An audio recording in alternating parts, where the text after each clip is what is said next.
আপনাদের কত রকম বন্ধুত্ব আছে তা আমার জানা নেই, কিন্তু আজ আমি আপনাদের সাথে এমন একটা বন্ধুত্বের গল্প শেয়ার করতে যাচ্ছি যা শুনলে আপনিও ভাববেন যে এরকম বন্ধুত্ব যেন আমাদের কখনো না হয়।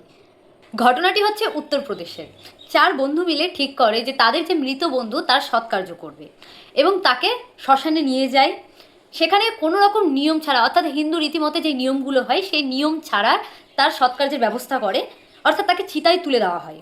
এইসব দেখে সেখানে থাকা একজন ব্যক্তির সন্দেহ হয় যে একে তো মাত্র চারজন এসেছে সৎকার্য করতে, দ্বিতীয় কথা যে আর কোনো রকম নিয়ম তারা করেনি, তাকে ডিরেক্ট পোড়ানোর জন্য চিতায় তুলে দেওয়া হয়েছে। এটা দেখে যেহেতু লোকটি সন্দেহ হয়, লোকটি এসে তাদেরকে আটকায় এবং পরে দেখতে পায় যে সেটা কোনো মানুষ না, সেটা একটা প্লাস্টিকের পুতুল। এই ঘটনাটি দেখার পর সেই ব্যক্তিটি তৎক্ষণাৎ পুলিশকে ফোন করে এবং পুলিশ এসে তদন্ত করে জানতে পারে যেই ছেলেটিকে তারা মৃতদেহর নাম করে এখানে সৎকার্য করতে নিয়ে এসেছে তার নাম হচ্ছে দীপক, যার নামে ব্যাংকে 50 লাখ টাকার লোন করা আছে।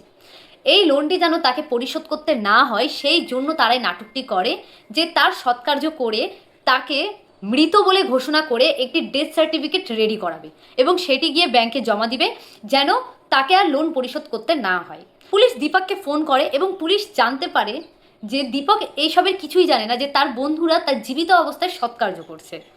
দীপক এই সমস্ত ঘটনাটিতে পুরোপুরি শকড হয়ে যায়।